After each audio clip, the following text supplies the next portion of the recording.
আমরা এই সেশনে ডিসকাস করব inbound marketing and outbound marketing.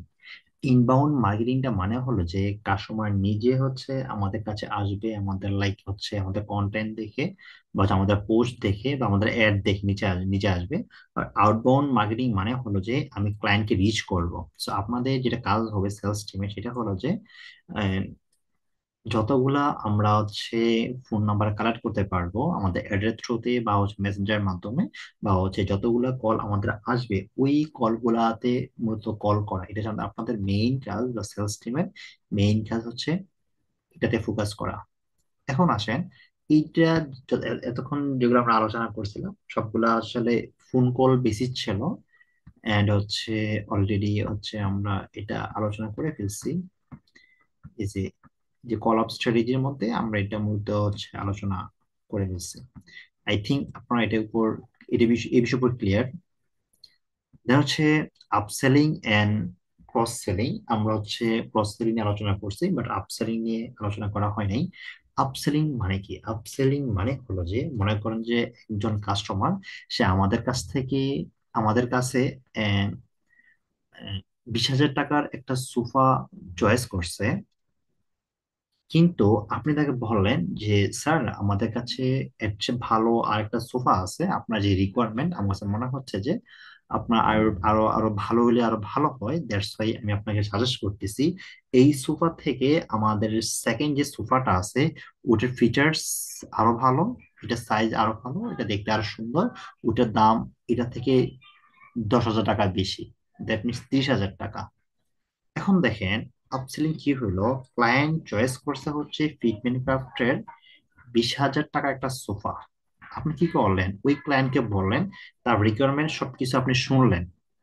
শোনার পরে তখন তাকে একটা সে কিন্তু টাচে পড়ে গেল যে আমি তাকে ডিসকাস করছি, অর্থাৎ ডিসকাস করার পরে তার যে knowledge experience, selling experience, selling experience থেকে সেলিং এক্সপিরিয়েন্স এবং প্রোডাকশন এক্সপিরিয়েন্স দুটোই তার বেশি। ক্লায়েন্ট তো ডেফিনেটলি আপনাকে তখন প্রায়োরিটি দিবে যখন তার সাথে আপনি ভালো করে কথা বলতে পারবেন। তখন ওই যে তার ফিচার্স গুলো শুনে যখন আপনি এভাবে বলবেন যে আপনার ফিচার্স গুলো অনুযায়ী বা আপনার যে যে সুবিধাগুলো আপনার দরকার, আমি মনে করতেছি যে এর থেকেও ভালো একটা অপশন আমাদের কাছে আছে। সো আপনি চাইলে সেটা নিতে পারেন আপনার ফিচার্স অনুযায়ী, বা আপনি যা কিছু চাচ্ছেন সেগুলো সব সুবিধা আপনি এখানে পাবেন। আর বেটার কিছু অপরচুনিটি আছে আপনি সেগুলো পাবেন। ইভেন কি কি বেটার অপরচুনিটি আছে সেগুলো আপনি মেনশন করে দিয়ে দেন বলবেন এটার দাম 10,000 টাকা বেশি এটা থেকে, এটা থেকে। সো টোটাল 30,000 টাকা। এখন এখানে যে মেইন পয়েন্টটা হলো, যদি আপনি এখানে ডিরেক্টলি বলেন ভাই এটা আমাদের কাছে 20,000 টাকা আছে, আপনি চাইলে আমাদের আরেকটা প্রোডাক্ট ওটা 30,000 টাকা ওটা দেখতে পারেন। যখন আপনি এভাবে বলবেন তখন আপনার কথায় সে খুব সহজে কনভার্ট হবে না। 20,000 টাকা থেকে 30,000 টাকা কনভার্ট করাটা মানে যে এখানে একটা সাইকোলজি ফ্যাক্ট আছে, মানে আপনি মার্কেটিং মানে সাইকোলজি গেম। যদি আপনি সাইকোলজি বিষয়গুলো টাচ করতে পারেন, কাস্টমারকে যদি আপনি 20,000 দামি একটা 20,000 দামের একটা প্রোডাক্ট চয়েস করছে, তখন চাইলে 50,000 টাকা প্লাস একটা প্রোডাক্ট আপনাকে সেল করতে পারবেন। So, এটা পয়েন্ট। সো এটাই যে মেইন, যে আমি তার ফিচার্স এবং বেনিফিট গুলো মেনশন করার পরে তাকে বলবো যে আপনি আমাদের এই প্রোডাক্টটা দেখতে পারেন, এটা 10,000 টাকা বেশি। ফিচার্স এবং কি বেনিফিট সবগুলো বলার পরে তার অনুযায়ী, মানে এটা পার্সোনাল কমিউনিকেশন, যে আপনার যেই সুবিধাগুলো সেটা আমি অবশ্যই মেনশন করে রাখবো। তখন দেখবেন যে আমাদের এই আপসেলিংটা বেড়ে গেছে। So, এটাই আপসেলিং, যে আমাদের যে প্রোডাক্টটা কিনতে আসে কাস্টমার, আমরা এর চেয়ে বেটার একটা প্রোডাক্ট সেল করব, এমনকি বেশি দামে সেল করব, এটা আপসেলিং। আর এমন হইতে পারে যে আমাদের ফিটমেন্ট ক্রাফটের একটা সোফা 20,000 টাকা, তার জন্য রিকমেন্ড যে এটাও পারফেক্ট, এবং কি আহ, তার এক্সট্রা যে বেনিফিট দরকার সেগুলোর জন্য চাইলে সে আমাদের যে 30,000 টাকা যে প্রোডাক্টটা আছে সেটা সে নিতে পারে, দুইটাই সে প্রোডাক্ট নিতে পারে। So, এগুলো আপসেলিং। আর ক্রস সেলিং মানে কি? ক্রস সেলিং মানে হলো যে আমাদের মনে করেন যে লাইক ফিটমেন্ট ক্রাফটের যে অ্যাসপায়ার স্টাডি টেবিল আছে, এটা মোটামুটি খুবই পপুলার, এটা সবচেয়ে বেশি ক্রস সেলিং হয়ে থাকে সোফার আইনো। সো এই যে স্টাডি টেবিলটা চয়েস করছে, স্টাডি টেবিলের সাথে মাস্ট একটা চেয়ার দরকার লাগে। যখন হচ্ছে আমরা একটা তাকে চেয়ারটা অফার করে দেই, তখন খুব সহজেই তারা এটা পারচেস করে ফেলে। So, এই জিনিসটা আমরা এসপায়ার ক্ষেত্রে বেশি দেখতে পাই, কিন্তু এটা আমাদের মানে এটা মানে লাইক মনে হয় যেটা ন্যাচারাল হয়ে গেছে আমার কাছে মনে হচ্ছে। বাট অনেকেই এই বিষয়টা হয়তো বা ফোকাস করতেছেন না। আসলে এটা ক্রস সেলিং এর থ্রুতে আমরা সেল করতেছি। চাইলে এভাবে আমাদের অন্যান্য যে প্রোডাক্ট গুলো আছে সেগুলোও আমরা ক্রস সেলিং এর থ্রুতে আমরা সেল করতে পারি। সো আমাদের উচিত হবে যে একটা প্রোডাক্ট দেখানোর সাথে আমাদের এটার সাথে যেগুলো প্রোডাক্ট গুলো মানে রিলেটেড, আমরা অপ্রাসঙ্গিক কোনো মানে সেট দেখাবো না। যেটা রিলেটেড আমরা সেই প্রোডাক্ট গুলো দেখাবো, তখন হচ্ছে আমাদের ক্রস সেলিংটা বাড়বে। সো এভাবে হচ্ছে আমরা একটা প্রোডাক্টের সাথে অন্য একটা প্রোডাক্ট যেগুলো যায় কানেক্টেড, সেই প্রোডাক্ট গুলো আমাদের ক্লায়েন্টকে অফার করব, তখন আমাদের ক্রস সেলিংটা বাড়বে। আচ্ছা, এখানে আমাদের ক্রস সেলিং এবং আপসেলিং এর অফার দেওয়া আছে, মানে এক্সাম্পল দেওয়া আছে যা কিছু আমরা এতক্ষণ আলোচনা করছিলাম।